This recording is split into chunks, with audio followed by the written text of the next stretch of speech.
Once, on a yellow piece of paper with green lines, he wrote a poem, and he called it Chops, because that was the name of his dog and that's what it was all about. And his teacher gave him an A and a gold star, and his mother hung it on the kitchen door and read it to his aunts.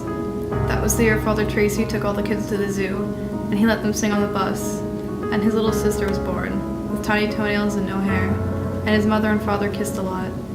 And the girl around the corner sent him a Valentine, signed with a row of X's, and he asked his father what the X's meant.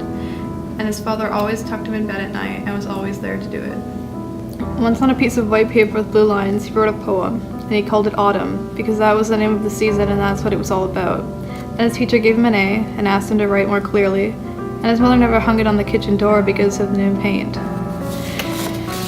And the kids told him that Father Tracy smoked cigars and left butts on the pews, and sometimes they would burn holes.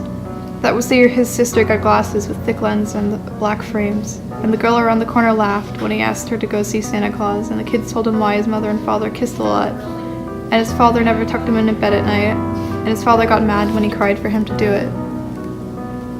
Once on a paper torn from his notebook, he wrote a poem, and he called it Innocence a Question, because that was the question about his girl, and that's what it was all about. And his professor gave him an A and a strange, steady look, and his mother never hung it on the kitchen door because he never showed her.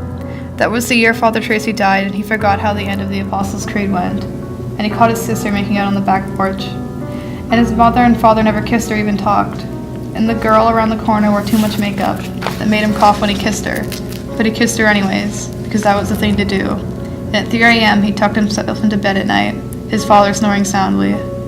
That's why on the back of a brown paper bag, he wrote another poem, and he called it Absolutely Nothing, because that's what it was really all about. And he gave himself an A and a slash on each damned wrist and hung it on the bathroom door, because this time he didn't think he could reach the kitchen.